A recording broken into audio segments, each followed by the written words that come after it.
Sir सर्वात प्रथम तर सर्वांना नमस्कार. आज आपण भैरवनाथाची कथा पाहणार आहोत. मराठी स्टोरी कॉर्नर चॅनलमध्ये तुमचं खूप स्वागत आहे.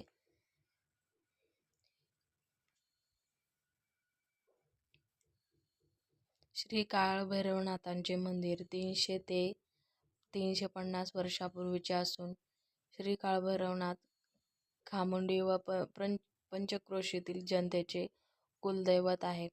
नवसाला पावणारे स्वयंभू मंदिर म्हणून खूप प्रसिद्ध आहे.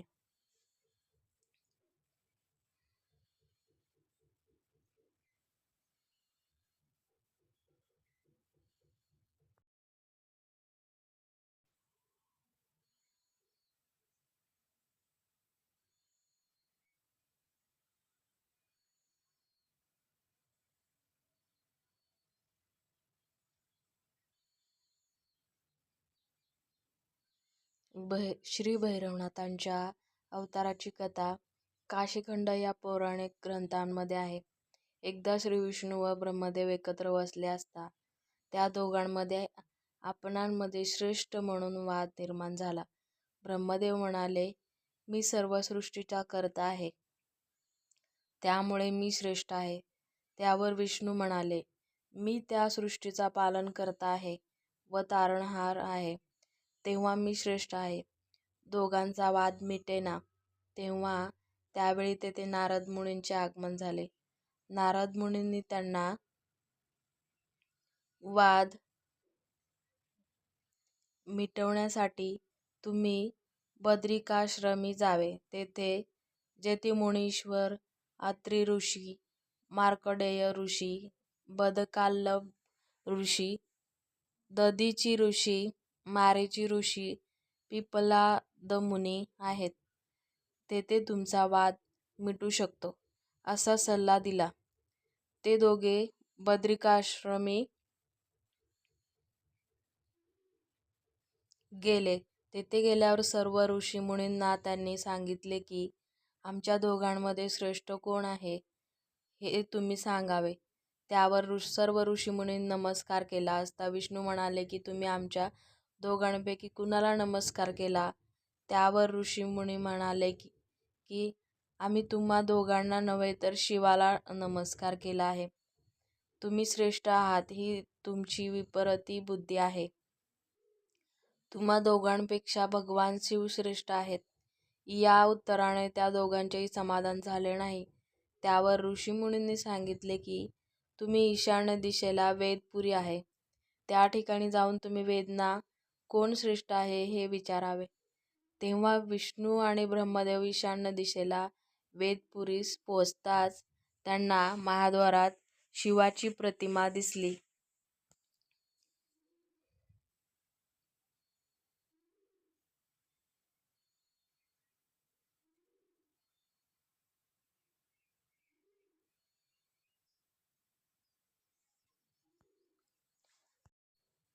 वेदपुरीमध्ये जाताच त्यांना यजुर्वेद, सामवेद, अथर्ववेद, ऋग्वेद हे भेटताच विष्णू व ब्रह्मदेव यांनी येण्याचे प्रयोजन सांगताच ते सर्वजण म्हणाले की तुम्ही दोघे भगवान शिवाचे अंकुर आहेत.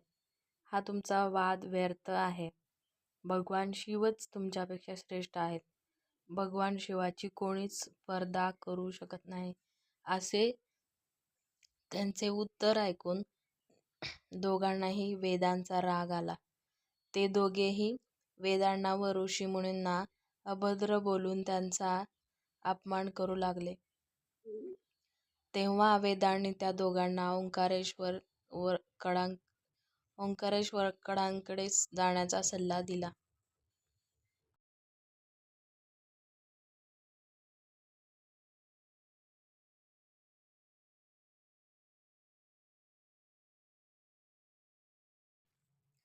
तेथून ते दोघे ओंकारेश्वरांकडे आले. तेथे ओंकारेश्वरांनी त्यांचा श्रेष्ठत्वाचा वाद ऐकून घेतल्यावर म्हणाले की तुमचा हा वाद व्यर्थ असून हे सर्व ब्रह्मांड भगवान शिवाच्या अधीन आहे.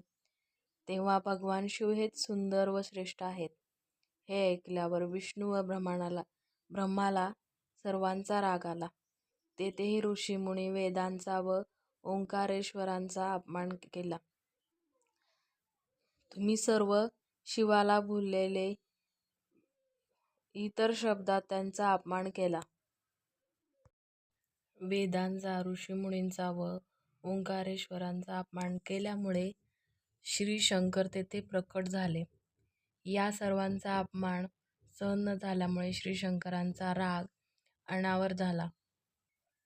त्यांनी आपला उजवा हात आपटला.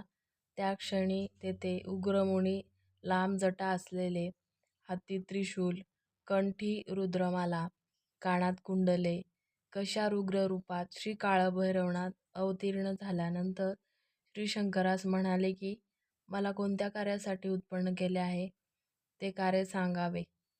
तेव्हा श्री शंकर म्हणाले, ब्रह्मा आणि विष्णू या दोघांमध्ये श्रेष्ठ कोण यावरून दोघांचा वाद चालू आहे.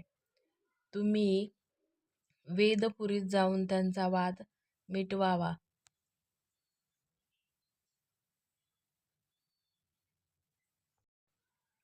श्री शंकराच्या आज्ञा घेऊन श्री काळभैरवनाथ वेदपुरीस, जेथे ब्रह्मा आणि विष्णू बसले होते, तेथे तात्काळ आले. तेव्हा त्यांना दोघांनी विचारले की तुम्ही कोण, कशासाठी आले आहात? तेव्हा श्री काळभैरवनाथांनी सांगितले की मी भगवान शिवाचा अवतार असून मला शिवाने निर्माण केले आहे. तुमचा श्रेष्ठत्वाचा वाद माझ्या नाकात सारखा असून मी तो तात्काळ सोडविल. तेव्हा श्री काळभैरवनाथ ब्रह्मदेवास म्हणाले की तुम्ही 21 स्वर्गात जा व तेथे माझा मुकुट आहे तो पाहून या. व विष्णूस सांगितले, सप्त पाताळात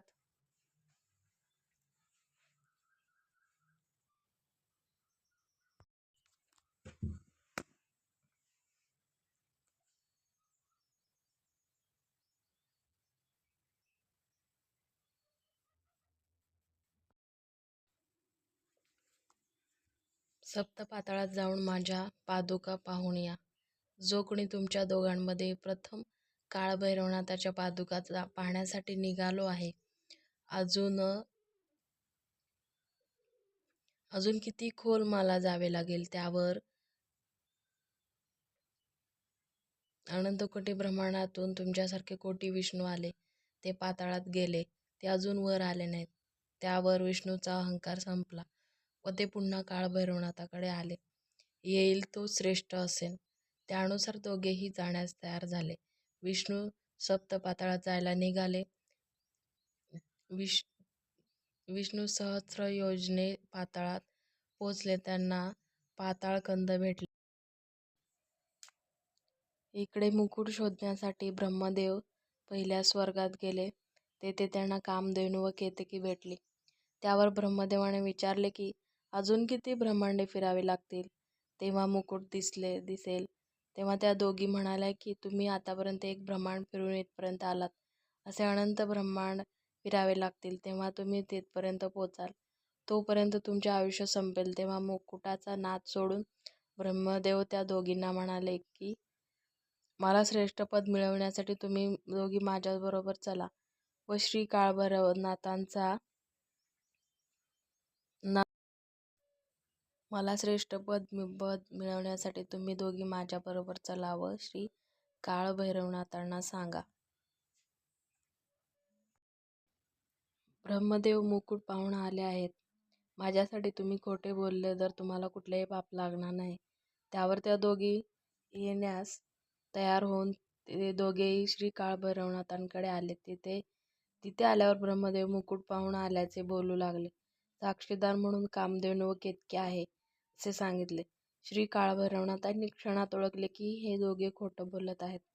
त्यांना राग अनावर झाला व आपल्या डाव्या हाताच्या नखाने ब्रह्मदेवाचे शिर उडवले व कामधेनूस शाप दिला की तू खोटं बोललीस म्हणून तुझे तोंड अपवित्र होईल. व केतकीस शाप दिला की तू श्री शंकराच्या डोक्यावर असते ते स्थान वर्ज्य होईल व तुझ्या स्वर्गाला काटे लागतील. त्यावर त्या दोघींनी माफी मागून शाप मागितला. तेव्हा कामधेनू सांगितले की तुझे गोमूत्र पंचामृतासारखे राहील. एवढ्यात श्री भगवान शंकर तेथे प्रकट झाले. ब्रह्मदेवाचे जमिनीवरील प्रेत पाहून त्यांना त्याची दया आली. त्यांनी विचार केला की अहंकार झाला की मती फिरते व इष्टदेवतांचा ऋषींचा अपमान केल्यामुळे ब्रह्मदेवाची ही अवस्था झाली. त्यांना श्री सांगितले की तुझ्याकडून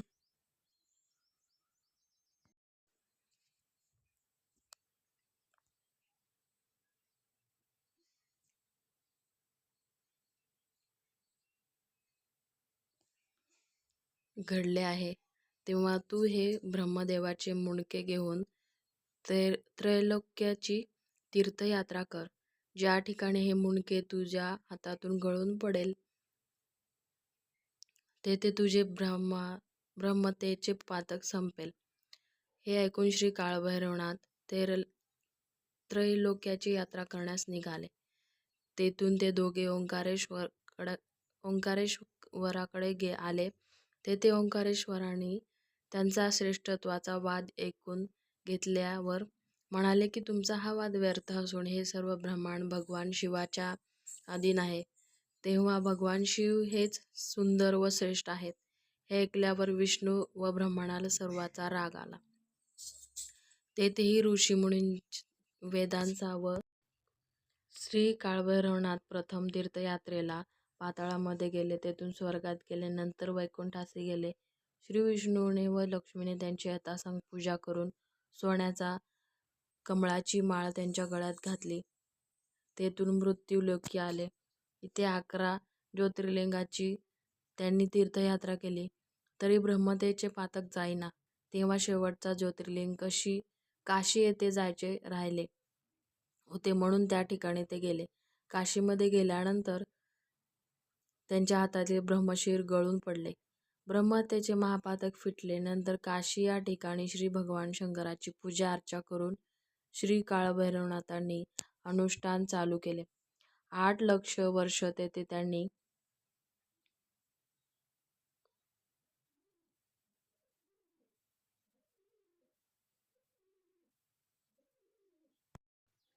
त्यावेळी श्री शंकर तेथे प्रकट झाले. त्यांनी श्री काळभैरवनाथावर प्रसन्न होऊन वरदान दिले की माझे जे 64 कोटी शिवगण आहेत त्यांचा तू अधिपती होशील व काशी क्षेत्राचा रक्षपाल तू झाला आहेस. काशी क्षेत्र पाहिल्या पूजेचा मान तुला मिळेल. श्री काळभैरवनाथांना जे वंदन करतात त्यांना यमदूत वंदन करतात. श्री काळभैरवनाथांचा महिमा जे वाचतील किंवा श्रवण करतील त्यांना 12 ज्योतिर्लिंगाचे दर्शनाचे पुण्य मिळेल.